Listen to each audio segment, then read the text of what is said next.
Good afternoon, ladies and gentlemen. Welcome back to the Red Twilight Downing of Power audiobook. I'll be beginning today on page 34, and hopefully I'll have time to get to the end of this chapter. Yeah, I'm trying to remember where I was. I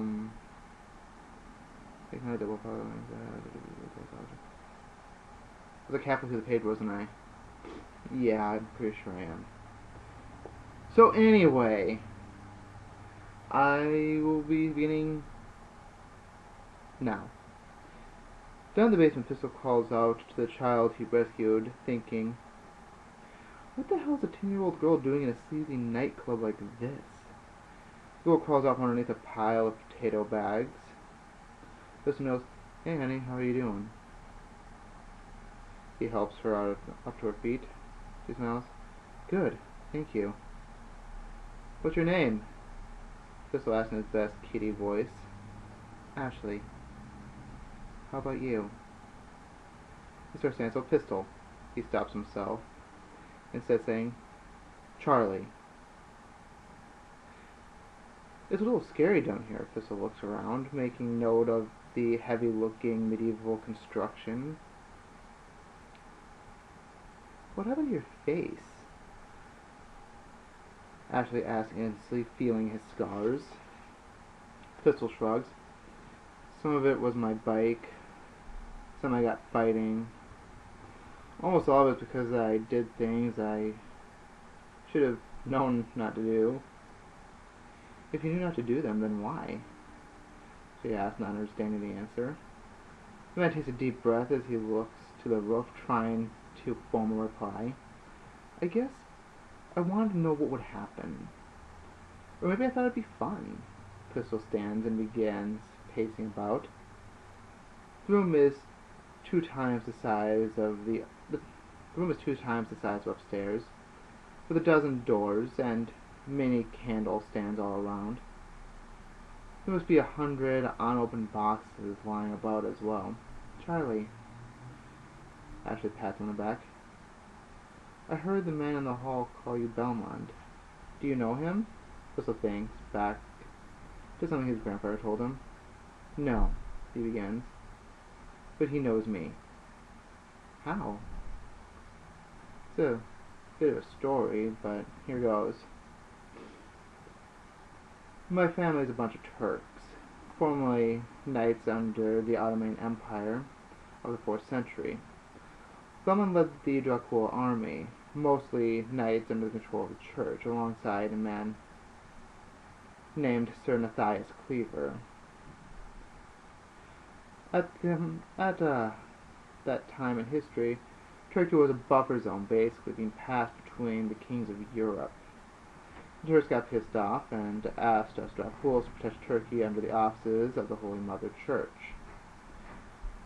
But, as history tells, Mother Church is paranoid and greedy, so instead of watching the borders, we hunted the enemies of Christ, like the paladins in the times before us. My ancestors were damn good at it. On one unforgiving hunt, Belmond returned home to find his sister missing. He went to Matthias for guidance. Matthias sent him on a witch hunt. One hag had named Matthias as a member of her convent. With great haste, Belmond searched out the Dracul for confirmation of this. The devil himself seemed to have infiltrated their ranks. Matthias admitted he was a practitioner of black magic. Then he returned Belmond's hexed sister to him. Matthias had signed a declaration of war on God for killing his wife. Belmond, it was told to me, had hexed himself after his betrayal, and with an angel and his demon as his witness, announced that he and all of his seed would be cursed to hunt the night against endless beast that shall know his name until the last befouled Dracul burns in the abyss. The angel handed him a whip. Thistle points at the whip, saying, "This will be your blessing," while the demon took his hand and said, "This will be your curse." Finally, Pistol stops, finishing his tale. Is Matthias still around? If he is, he must be the most powerful undead around by now. Ugh, Pistol shudders. That's not a very nice story to tell a little boy, Ashley adds. Pistol thinks for a moment. I was 25 before my grandfather told me that. Even then, I figured it was a bunch of malarkey. Up top, Trash is walking from side to side, frustrated, rambling on and on about the missing bikers. Snake lobs a bottle of rubbing alcohol to Jacob. "Lance," he calls. "This work?" Jacob nods, baffled and seemingly unaware of his surroundings. Snake points around authoritatively and addresses the group, taking charge. "Attention, if you will." He points around at everyone as he sits atop the serving station. "That over there is my boy Lance. He's a badass motherfucker." He points 2 fingers at Jacob. Jacob's cleaning Larry's wounds. "A lot of us dirtbags are gonna help him find his kids. Then, we get the hell out of here. You all got that?" Al looks up. It's not happening. Snake stands, pissed off. "Why not, Boldy?" Al gets up defensively and explains calmly. A hint of defiance in his voice. "Number 1. He nods at the door. "That is a 14-inch coal iron door with a 6-inch crossbar for a total of 20 inches of metal to try to break through. That will require a minimum of 3,000 pounds of pressure to break open. 10 of him couldn't match that."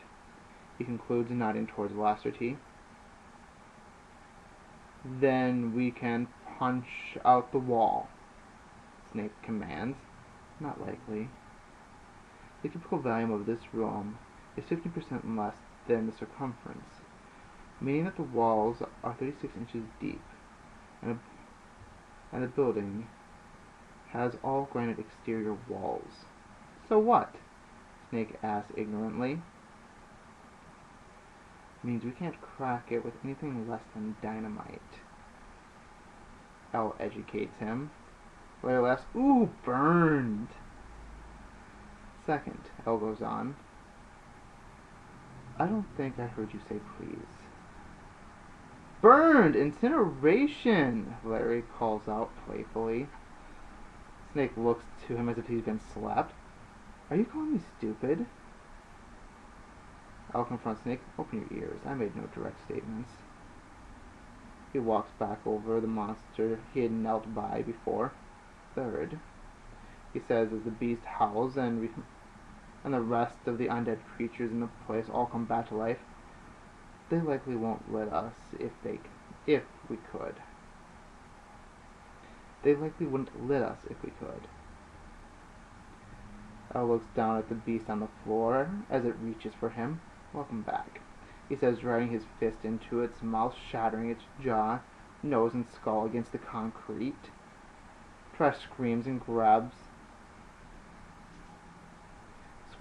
the group circles the wagons, moving to stand around one another defensively. "Snake," Larry utters, sounding upset. "Where's my gun?" The monsters start to loom over the group. "I don't think it matters." "Why?" "We're out of ammo." Spooky yells, "Fuck this shit! Backstage, y'all!" The black man leads the way behind the stage and to the storage closet. Al and Lashley cover the way, flinging monsters left and right consecutively before barricading themselves in. Well, that didn't take nearly as long as I thought it would. Alright, thank you very much. I will recommence on page 39, chapter 3, The Stone-Faced Ghost.